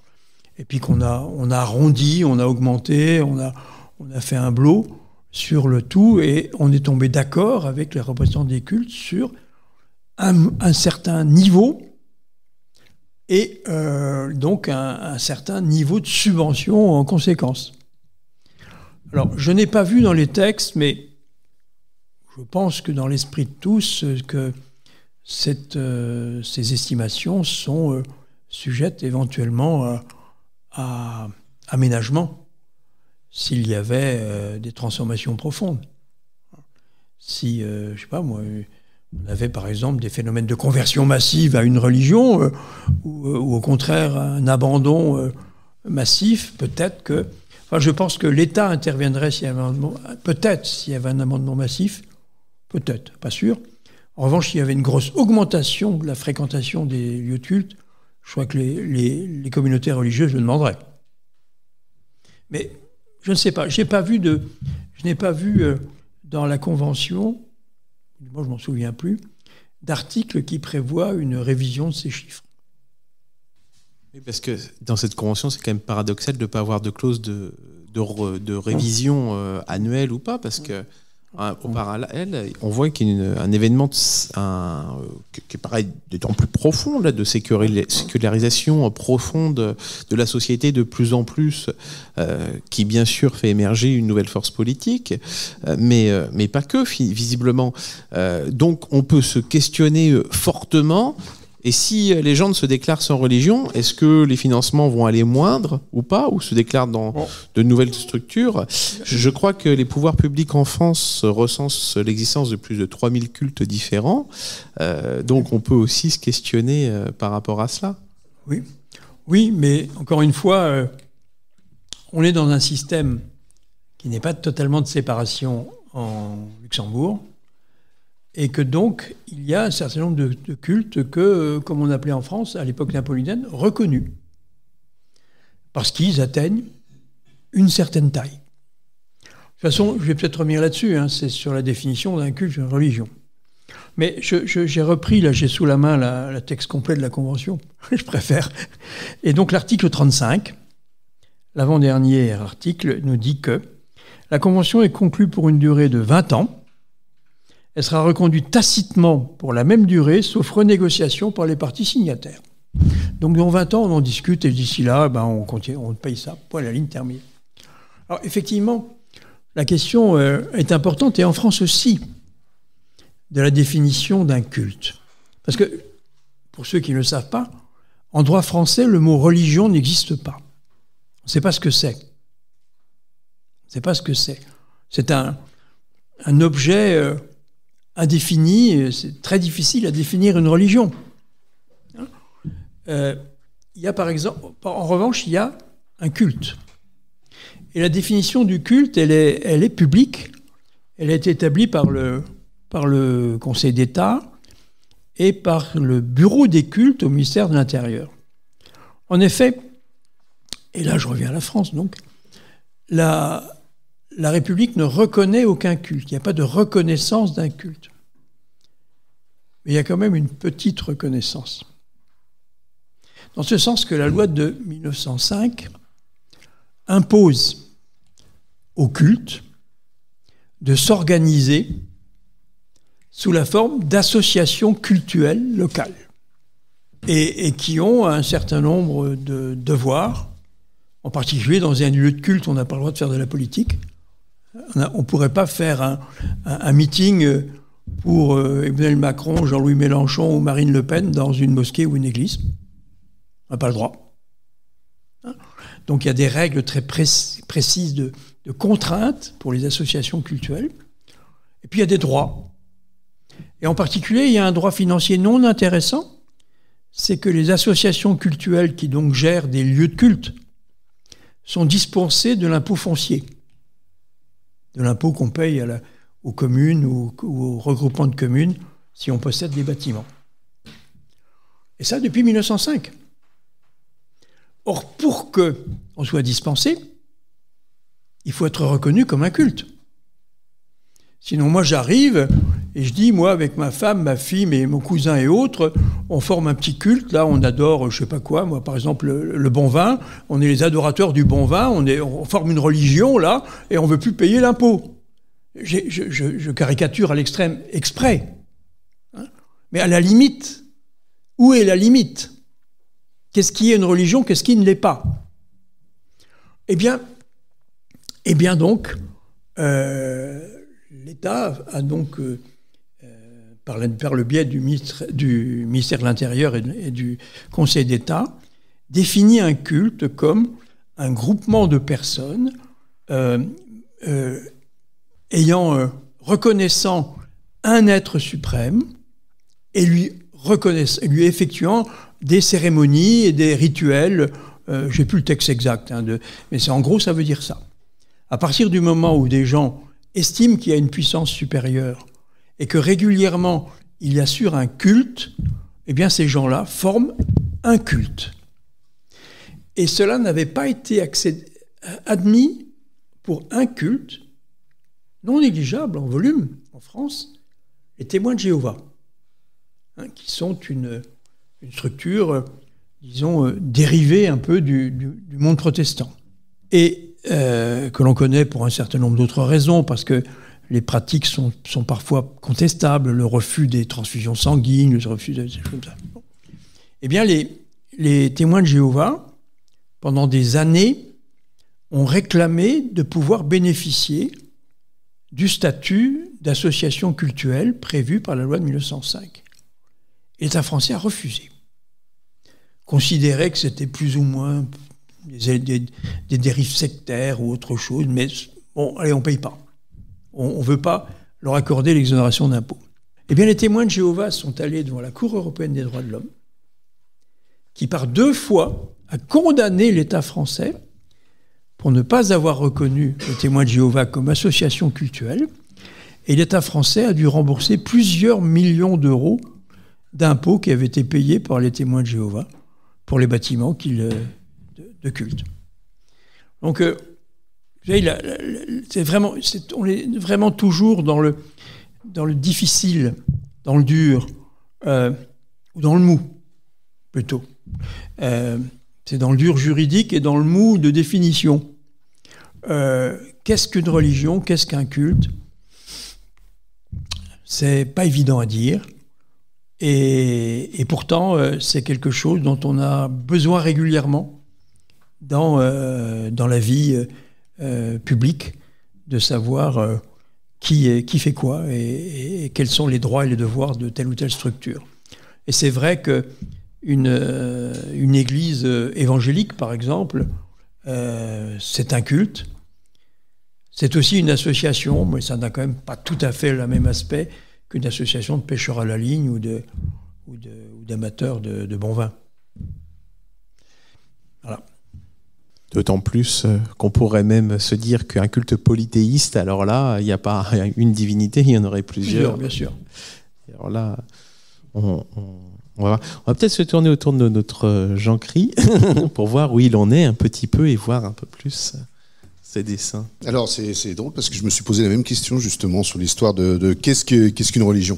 Et donc, je posais un dessin en disant Luxembourg, 6 religions reconnues officiellement. Donc, qu'est-ce qu'une religion?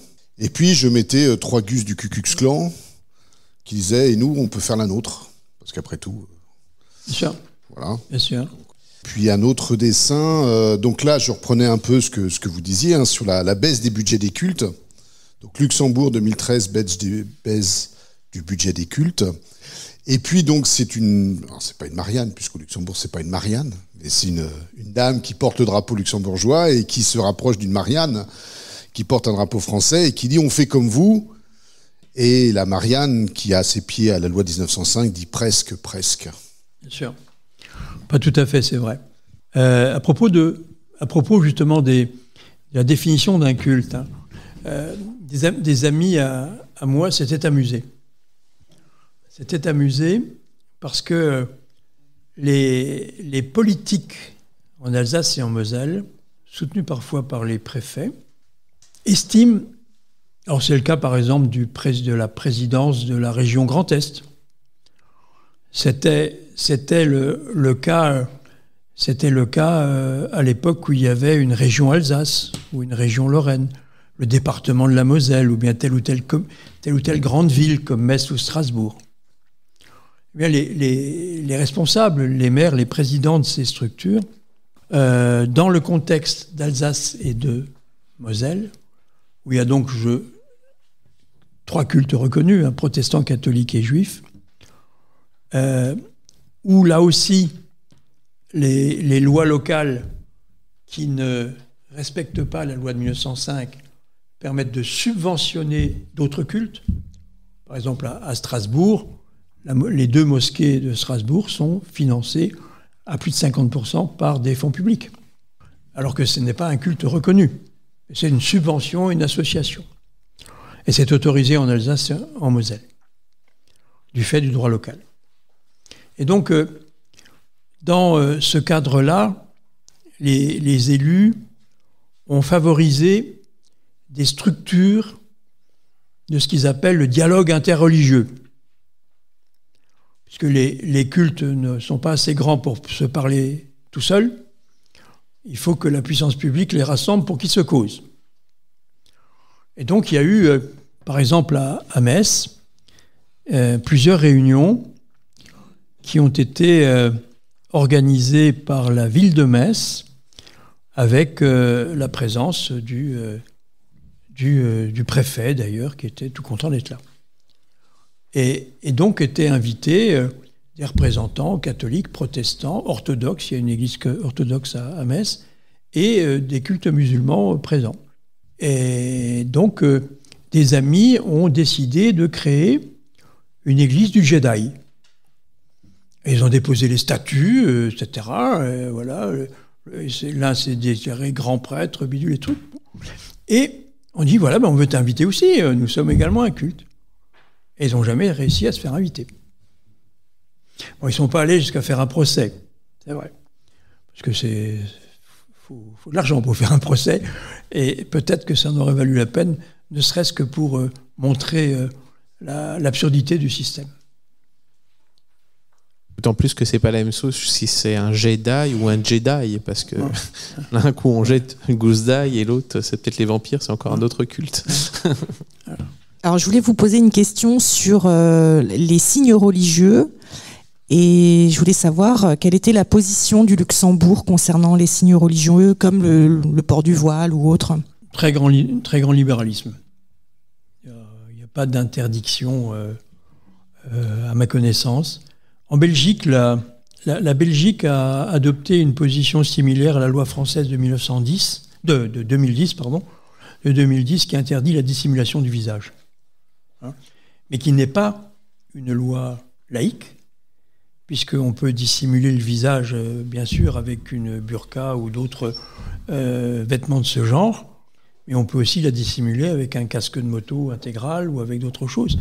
Et donc, la loi de 2010 en France recouvre toutes les dissimulations du visage dans l'espace public. Et je crois que la Belgique a adopté une position similaire. Je ne crois pas avoir vu passer quelque chose de Luxembourg dans ce domaine. La situation ne s'est pas vraiment posée. Je ne crois pas qu'il y ait eu beaucoup de cas. Parce que généralement, ce genre de dispositions sont prises lorsque l'on voit fleurir les cas. Je n'ai pas entendu parler non plus de velléité d'autorisation de burkini dans les piscines luxembourgeoises. J'avais une question à poser par rapport aux musulmans, coup, dans le Luxembourg. Comment ça se passe, du coup, pour les cultes, pour les mosquées dans le Luxembourg ? Eh bien, le nombre aussi des mosquées dans le Luxembourg. Alors, le nombre, je n'en sais pas grand-chose. Je veux dire que le Luxembourg est un petit pays, et un petit pays où il y a, il y a 600 000 habitants sur l'ensemble. Il y a une grosse ville qui s'appelle Luxembourg, qui a à peu près presque la moitié de la population du pays. Il y a la partie sud du pays, celle qui touche la France, qui est assez urbanisée. Pas mal de villes, parce que c'est un ancien secteur où on faisait de la sidérurgie, on travaillait l'acier. Parce qu'avant d'être un pays des banques, le Luxembourg était un pays des aciéries, un peu comme la Lorraine. Il en est sorti plutôt que la France. Et donc dans ces zones-là, il y a effectivement une population assez mélangée. En revanche, tout le nord du pays, qui est un pays rural, c'est dans la campagne en grande partie. À ma connaissance, il y a peut-être quelques endroits où il y a quelques populations musulmanes. Mais l'essentiel des populations musulmanes, c'est à Luxembourgville et dans le sud. Alors le nombre exact de mosquées, je n'en ai aucune idée. Je vous avoue, ça, j'ai pas de statistiques. Ça doit pouvoir se trouver, mais je ne me suis jamais intéressé à cela. À ma connaissance, ces mosquées ont été payées par les fidèles, quoi. Et je pense que, comme en France, en grande partie aussi avec des financements étrangers, c'est-à-dire aux Turcs, aux Marocains, aux Algériens.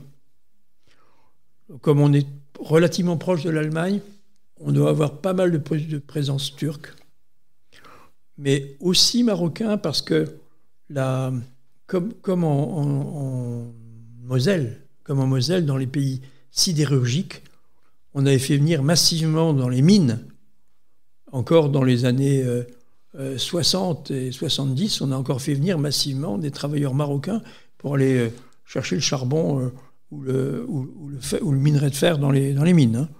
Donc il doit y avoir une présence marocaine et une présence turque. Et il y a combien d'églises au Luxembourg ? Je ne sais pas.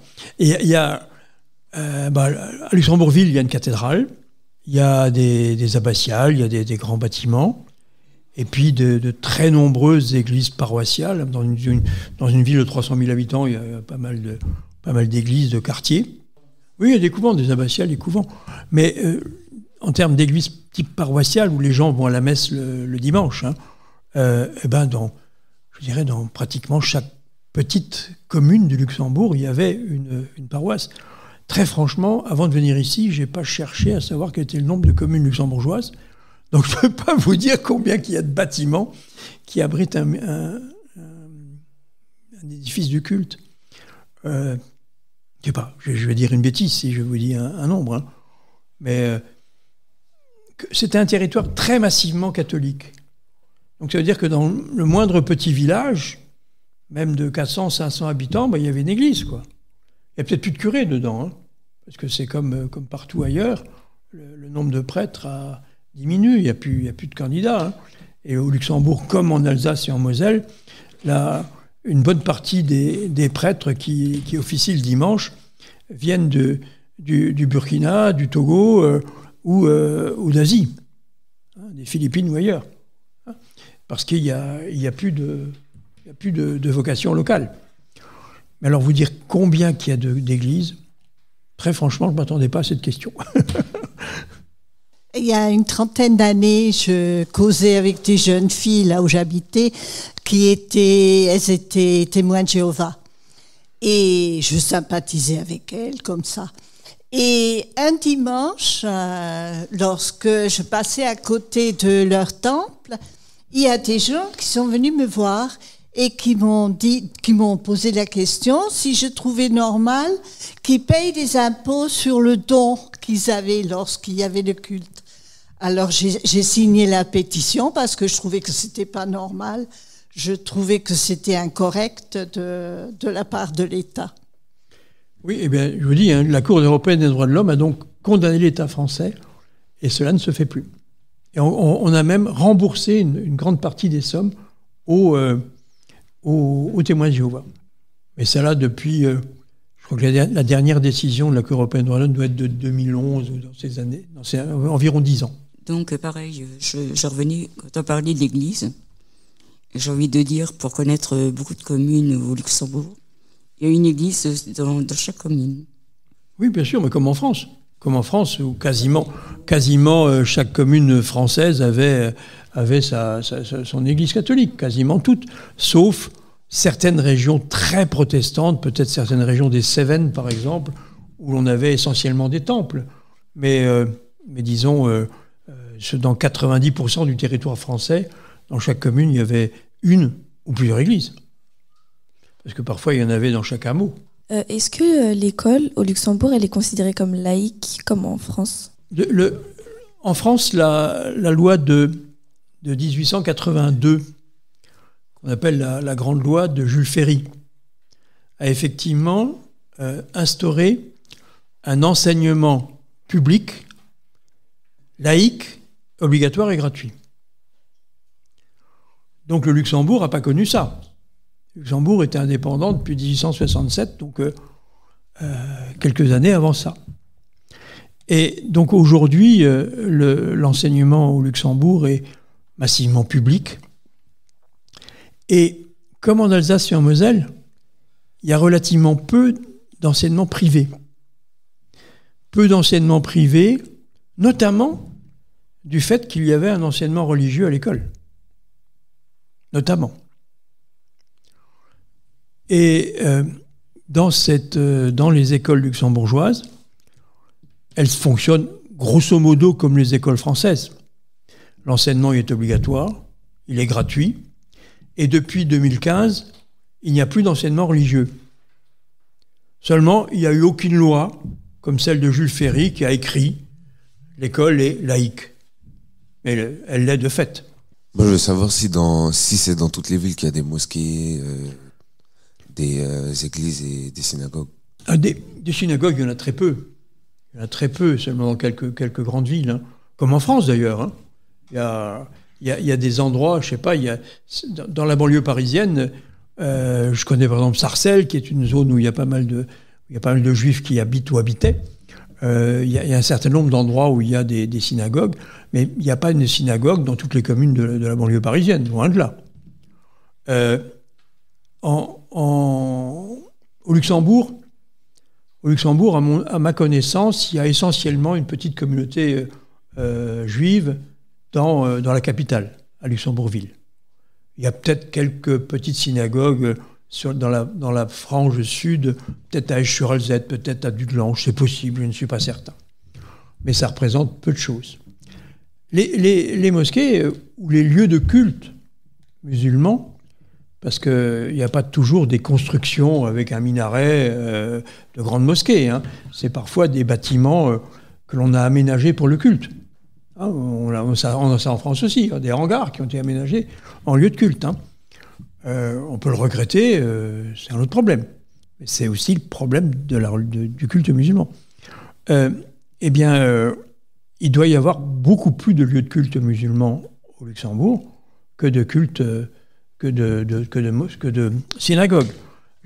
Tout à l'heure, je vous ai donné les subventions qui étaient attribuées aux différents cultes.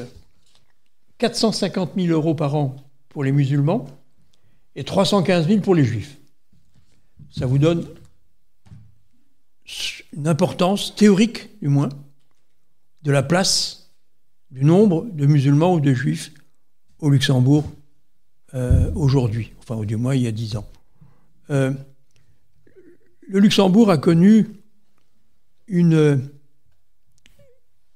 immigration de gens de culture musulmane beaucoup moins importante que la France. Il y en a eu à l'époque de la sidérurgie, je l'ai dit tout à l'heure. Donc, mais la sidérurgie, au Luxembourg, elle a quasiment arrêté il y a maintenant plus de 20 ans. Et sinon, il y a sans doute, parmi les nouveaux immigrés arrivés dans d'autres secteurs d'activité, secteurs bancaires et autres, il y a des banques moyen-orientales. Il y a des banques du Qatar ou des Émirats qui ont leur siège à Luxembourg. Bon, généralement, les gens qui y travaillent sont généralement musulmans. Hein, donc il y en a. Mais on n'a pas le phénomène qui, en France, provient du fait que la France a été un pays colonial. Et que la France avait des colonies comme l'Algérie, la Tunisie, le Maroc, voire des pays subsahariens, pays du sud du Sahara, où les gens sont majoritairement musulmans. Et où beaucoup de ces gens sont venus en France pour toute une série de raisons. D'abord, beaucoup pour travailler jusque dans les années 70, et puis après avec un regroupement familial important. Donc le phénomène est sans commune mesure en volume entre la France et le Luxembourg. L'Allemagne, en revanche, a une population musulmane aussi très importante, parce que l'Allemagne manquait aussi de personnel, manquait de main-d'œuvre. Et la main-d'œuvre allemande, elle n'est pas venue du Maghreb, elle n'est pas venue, si, elle est venue un peu, mais elle n'est pas venue massivement de Tunisie, d'Algérie et du Maroc, elle est venue de Turquie. Parce que les liens entre l'Allemagne et la Turquie existent depuis le XIXe siècle, très forts. La Turquie a été souvent l'alliée dans les guerres avec l'Allemagne, dans la guerre de 14-18, par exemple, des choses comme ça. Les chemins de fer en Turquie avaient été construits au XIXe et début XXe siècle par les Allemands. Il y a eu comme ça une présence turque importante et une présence allemande aussi très importante en Turquie. Et donc des liens qui sont créés. Et donc une très grande partie des immigrés qui aujourd'hui sont allemands et qui pratiquent la religion musulmane sont plutôt turcs en Allemagne. Alors qu'en France, c'est quand même majoritairement des Maghrébins. Un peu de subsahariens et de plus en plus, et quand même beaucoup moins de Turquie ou du Moyen-Orient. Je voulais dire qu'à Évry, on est très multi-religieux. D'abord, nous avons une synagogue. Elle est petite, il faut le savoir, qu'elle est là où elle est. Moi, je la connais parce que je suis curieuse. Et on a une pagode qui, elle, on la voit quand on est sur la Nationale 7, elle est énorme. Et on a aussi une mosquée. Oui, qui est connue. Et puis on a une cathédrale qui est connue. Et puis on a beaucoup d'endroits où il y a des réunions de gens protestants. Ouais. Oui, parce que le protestantisme aujourd'hui est devenu divers. Il n'y a plus uniquement les luthériens et les calvinistes. Bon, en France, il y avait majoritairement des calvinistes. En Alsace, il y avait surtout des luthériens. Mais depuis maintenant quelques années, quelques dizaines d'années, aujourd'hui, si l'on rassemblait toutes les structures dites évangéliques, je crois qu'elles sont au moins aussi importantes en nombre, au total, que les calvinistes, quoi.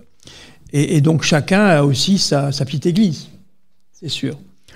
Mais donc c'est vrai qu'à Évry, c'est connu. Donc nationalement, on a entendu parler de la cathédrale, on a entendu parler de la mosquée d'Évry, et ça a toujours posé des questions avec la loi française de subventionnement des cultes. Normalement, en droit français, l'État ou les communes ne devraient pas payer pour la construction d'un lieu de culte. Alors après, le gros débat, il n'y a qu'un mot, il n'y a qu'une lettre de différence. Le gros débat a été sur les endroits qui sont des endroits cultuels pour pratiquer un culte, pour pratiquer une religion, et les endroits culturels où l'on fait de la culture. Et on peut s'intéresser à la culture musulmane. Passionnante, il y a tas de choses à faire en matière de culture musulmane. Ça va de la calligraphie à la poésie, à la musique, à plein de choses qu'on peut faire sur la culture musulmane, ou son histoire tout simplement. Très souvent, les bâtiments récents et un peu importants, on y a associé des endroits pour prier et des endroits pour faire autre chose, pour faire de l'enseignement de l'arabe, pour faire de la culture, etc. Et donc après, on subventionne ça, mais on ne subventionne pas ça. C'est le mur là qui fait la différence entre l'endroit qui est cultuel ou pas. C'est pas évident. C'est pas évident. Et ça entraîne souvent des discussions interminables. C'est vrai. Mais j'ajoute encore une chose, c'est que même pour des bâtiments dits cultuels, donc pour le culte, la jurisprudence française a quand même évolué depuis pas mal de temps. Et il y a, alors c'est critiqué par beaucoup, mais il y a la possibilité pour les communes de favoriser l'implantation d'un lieu de culte en pratiquant ce qu'on appelle un bail amphithéotique. C'est-à-dire qu'il y a un terrain à construire, et l'on confie ce terrain à une association qui veut construire une mosquée, une église, un lieu de culte quelconque, pour une période très longue, 99 ans, et avec un loyer au ras des pâquerettes. Donc quand on dit, article 2 de la loi de 1905, la République ne subventionne et ne salarie aucun culte, c'est pas tout à fait toujours vrai. Retrouvez l'ensemble de nos podcasts Parlons laïcité sur notre site www.rers-evry.fr. Bien, merci Michel Selig pour cette intervention. Je pense qu'on peut l'applaudir parce que c'était une grande richesse et on a appris plein de choses. Donc un grand merci. On va faire une pause estivale. On reviendra bien sûr en septembre. On va préparer tout cela et on a déjà quelques belles idées. Mais là, on vous réserve quand même la surprise. Donc on vous dira ça un peu plus tard. Donc merci à Jean Cry pour ces dessins.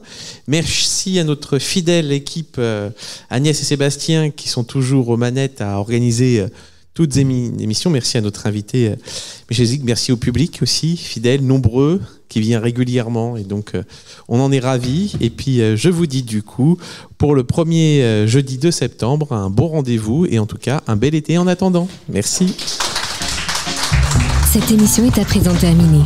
Retrouvez l'ensemble de nos podcasts Parlons laïcité sur notre site www.rers-evry.fr. Et pour rester informé de notre actualité et communiquer avec nous, rendez-vous sur notre page Facebook.